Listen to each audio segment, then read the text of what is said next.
Dear माय मराठी. खरं तर माफ कर, कारण पत्र जरी तुला लिहित असलो तरी आजकाल प्रिय ऐवजी डिअर लावलं की जरा स्टँडर्ड का काय ते वाटतं. आणि या पत्रात स्टँडर्ड हा शब्द वापरल्यामुळेही पत्राला जरा दर्जा येईल नाही. मला वाटतं पत्र जरा उशिराच पाठवतोय, कारण आज तुझा गौरव दिन होता. दिवसभर तुझ्याविषयीचं गुणगाण ऐकून वैतागलेही असतील काही जण. त्यामुळे रात्री तुझ्याविषयीचं पत्र कुणी वाचतं की नाही माहीत नाही, पण लिहावं मात्र लागणार. काय सांगावं आणि काय मांडावं हा मोठा प्रश्न आहे. कथा आणि व्यथा दोन्ही सारख्याच. राकट देशा, कणखर देशा, दगडांच्या देशा, आणि या देशातील शब्द सरस्वती तू. अगदी प्राचीन काळापासूनच महाराष्ट्र मुलखात ठाण मांडून बसली आहेस. अगं, ज्या दिवशी आईनं पहिली ओवी बाळाला म्हटली असेल ना, त्या दिवशी तू जन्माला आलीस माय. तशी तू तुझ्या इथल्या रांगड्या मातीत जन्मापासूनच अभिजात होतीस.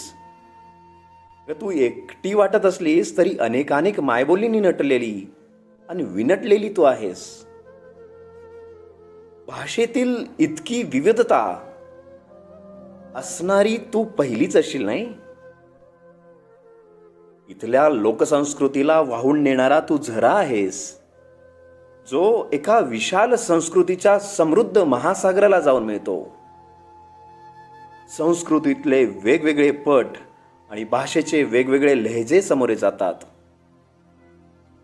दर 100 कोसावर भाषा आणि 50 कोसावर बोली बदलते. तशी अनेकानेक बोली भाषेंची तू आई आहेस, हे पुरे. हल्ली तुझ्या भाषेला दर्जा यायला इंग्रजी शब्दांचे मोहरे चढवतो आम्ही. ज्या मराठीचा अविट गोडवा माऊलींनी अमृताच्या सम केला, त्या भाषेत इतर भाषा मिसळायची आम्हाला घाई असतेच नेहमी.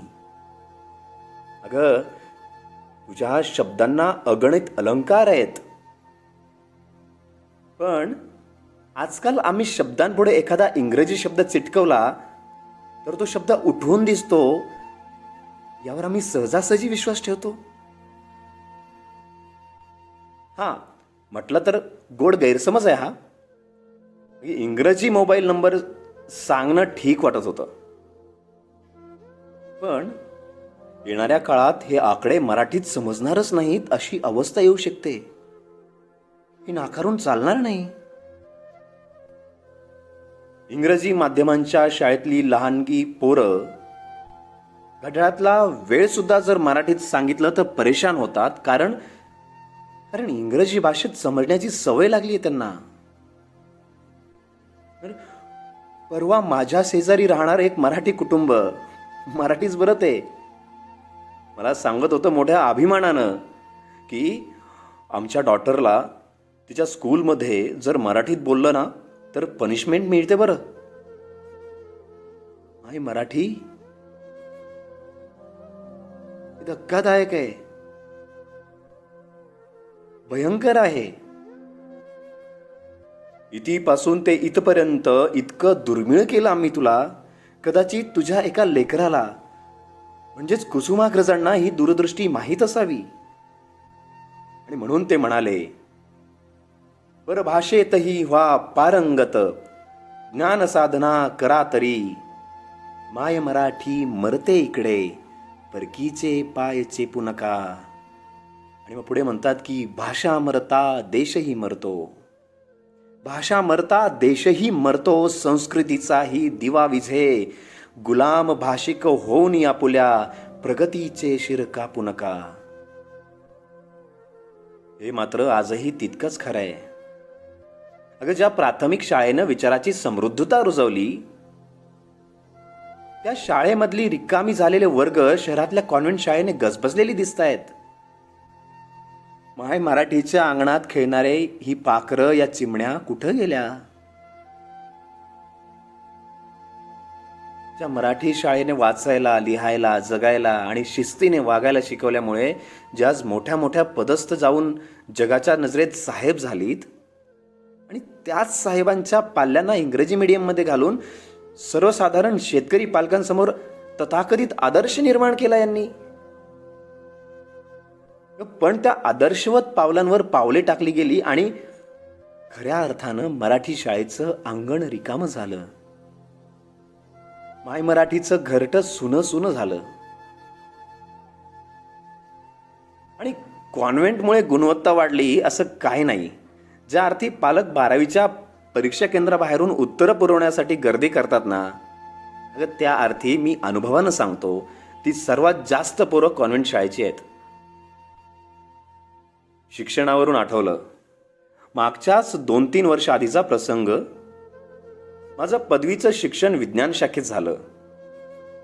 त्यानंतर मला पदविका शिक्षण घेण्यासाठी जागा उपलब्ध नव्हती, म्हणून MA मराठी करायचं ठरवलं आणि प्रवेशही घेतला. आता बरीच लोक माझ्या शिक्षणाबाबत मला विचारायची, तर मी अभिमानानं MA मराठी असं सांगायचो. पण ते सांगितल्यावर समोरच्या माणसाच्या चेहऱ्यावरचे तुच्छ भाव मला दिसायचे. जसं मला अगदी मी शेती करतो असं सांगताना येतो ना, तसाच न्यूनगंड मला यांच्यामुळे यायला लागलाय. त्यांचा तो तिरस्काराचा भाव मला समजायचा.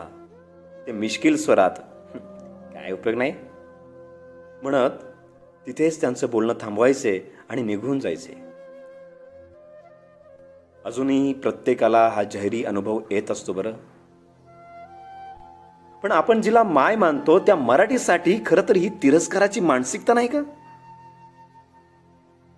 हा सर्वात मोठा प्रश्न मला पडलाय. माय यात तुझी काहीच चूक नाहीये. तू नुसती भाषा नाहीस तर समृद्ध जगण्याची संजीवनी आहेस. खरं तर जसा एखाद्या सौभाग्यवती स्त्रीला गळ्यातला दागिना आणि कुंकू शोभून दिसतं ना, तसंच ह्या उदार संस्कृतीतल्या भाषेला संत साहित्य हा नेहमीच शोभून दिसणारा आणि शतकानुशतके अभिमानाने मिरवता येणारा दागिना आहे. आजपर्यंतच सर्व मराठी साहित्य एका बाजूला आणि संत साहित्य एका बाजूला ठेवलं तरी तोलामोलाने संत साहित्य जड भरेल. अगं 13व्या शतकात म्हणजे 750 वर्षापूर्वी ज्या काळी माऊलींनी संस्कृतच्या वर्चस्वाखाली दबलेली मराठी, त्या काळी माऊलींनी ज्ञानेश्वरीसारखा महान ग्रंथ सहज मराठीत लिहिला आणि तिथूनच पुढे परिवर्तनाची सुरुवात झाली आणि त्या प्रगल्भ वाणीतून भाव अक्षरांच्या गाठी घेऊन शब्द बाहेर पडले. माझ्या मराठीची बोलू कौतुके, परी अमृतातेही पैजा जिंके. तुझ्याच लेकरानं तुला प्रसवलं की काय, इतकं त्या ज्ञानाचं देणं ग माय तुला. आणि तिथून खरं तर तू फुललीस, तू बहरलीस. नंतर 16व्या शतकातील चित्र आठवतं. संस्कृतमध्ये रचना करणाऱ्यांना मानाचं पान बहाल करणाऱ्या तात्कालीन ज्ञानव्यवहारातील मुखंडांना एकनाथांसारखा शांतीब्रह्म पुरुषही मिळाला. ते म्हणतात, संस्कृत ग्रंथ करते ते महाकवी, मा प्राकृती काय उणीवी. असा मोठा मार्मिक सवाल करतात ते या भाषाभेदापायीच. आजचा झगडा नेमका तोच आहे. तेव्हा मराठीची लढाई होती देववाणीशी आणि आज युद्ध आहे आपल्याकडे नांदायला आल्या परकेया भाषेशी. भाषेचे सक्षमीकरण करण्याची संतांनी दिलेला वसा आम्ही सोडून दिलाय माय. संस्कृत वाणी देवे केली तरी प्राकृत काय चोरापोसनी झाली. जो प्रश्न ठणकावून एकनाथांनी संस्कृतच्या संदर्भात विचारला, तो आज इंग्रजी संदर्भात विचारण्याचा हक्क आम्ही मात्र गमावून बसलोय. असो, संतांना जिथं काही चुकीचं वाटलं तिथं निर्भीडपणे त्यांनी ते विद्रोह करून मांडलं. मग कधी प्रेमानं ओथंबलेल्या उत्कट भावनेतून निघालेल्या शब्दातून साक्षात पांडुरंगाला विटेवरून खाली येऊन या संतांच्या मांदियाळीत यावं लागतं. ती ही मराठी आहे. संतांच्या बाबतीत अत्यंत ते कुठेही शिकलेले नाहीयेत. त्यांच्या बोलीतून तू जिवंत झालीस. अगदी आत्ताचे लोकशाहीर अण्णाभाऊ साठे, ज्यांनी कणखर शब्दात संयुक्त महाराष्ट्राची चळवळ उभी केली, आणि खानदेशातील माऊली आमच्या बहिणाबाई, जिनं ओव्यांमधून मनाचा ठाव घेतला इथल्या व्यवस्थेबद्दलचा, आणि त्या व्यवस्थेबद्दलचा आक्रोश जात्यांवर या ओव्यांमधून भरडला गेला. ह्या जात्यावरच्या ओव्यांमधून भाषा झिरपली. त्या ओव्या आजतागायत आमच्या आजींच्या ओठावर आहेत. पण ती ऐकून घेण्याची आमच्यातली रसिकता तेवढी जिवंत असायला पाहिजे होती. माय इतकंच नाही तर तब्बल 400 वर्षापूर्वीच्या ख्रिस्त पुराणातही माऊलींच्या कौतुकासम ओवी आहेत. अगं, ख्रिश्चन असूनही त्यांचा तुझ्यावरच्या उत्कट प्रेमाने फादर थॉमस स्टीफन्स लिहितात, जैसी पुष्पान माझी पुष्पा मोगरी, की परिमाळा माझी कस्तुरी, तैसी भाषान माझी साजिरी मराठिया. मोगरा आणि कस्तुरीच्या प्रलोभनांसाठी तू पात्र आहेस माय. आता काल परवाच अखिल भारतीय मराठी साहित्य संमेलन पार पडलं, आणि त्यात अध्यक्षीय भाषण आदरणीय ताराबाईंनी केलं. त्या थरथरत्या आवाजात किती अचूकता होती. तब्बल 1 तास 23 मिनिटे कुठेही खंड न पडू देता ऐकावंसं वाटलं. त्या म्हणतात, भाषा ही संतांनी शिकवली, ती प्रत्यक्ष जीवनात असावी लागते. कारण भाषा ही जैविक गोष्ट आहे. ती बोलली तर ती जिवंत राहते. नुसती पुस्तकातून आणि ग्रंथांतून ती जिवंत न राहता ती मरते. या अखंड महाराष्ट्राला पांडुरंगाचं स्मरण मराठीतून करायला लावणारी ती भाषा संतांनी जिवंत ठेवली. खरंच आमचे संत पुरोगामी होते. अजून तुला सांगण्यासारखं खूप आहे माय. मी आवर्जून तुला माय म्हटलं कारण आईला हळव्या मनाने सर्व काही सांगता येतं, आणि तीही उदार अंतकरणाने लेकराचं बोलणं पदरात घेते.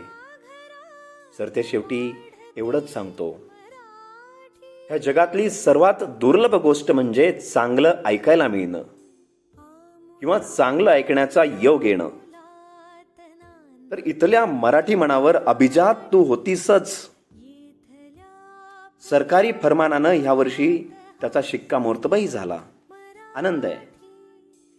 पण आता पुढचा टप्पा अभिजात ते अनिवार्य याचा असेल. सरकार अनिवार्य करेलही, पण इथल्या जनमानसात तुझी अनिवार्यता झळकायला हवी, आणि त्यासाठी मला माझ्यापासून सुरुवात करावी लागेल. त्यामुळं मला इतकी सद्बुद्धी बहाल कर माय, जाता जाता मी माऊलींच्या वाणीतून पूर्णविराम देतो. जसं ज्ञानोबा म्हणतात, साच आणि मवाळ, मितुले आणि रसाळ, शब्द जैसे कल्लोळ अमृताचे. या मंगल देशा पवित्र देशा, दगडांच्या देशाची ही भाषा अजरामर होत राहो. माय, येतो मी. लोभ असावा. लेखक तुझाच शुभपर्ण. सादर करता तुझाच अमर. धन्यवाद. नद्यांमधून वाहते मराठी, इथल्या चराचरात राहते मराठी. लाभले आम्हास भाग्य बोलतो मराठी. जाहलो खरेच धन्य ऐकतो मराठी, बोलतो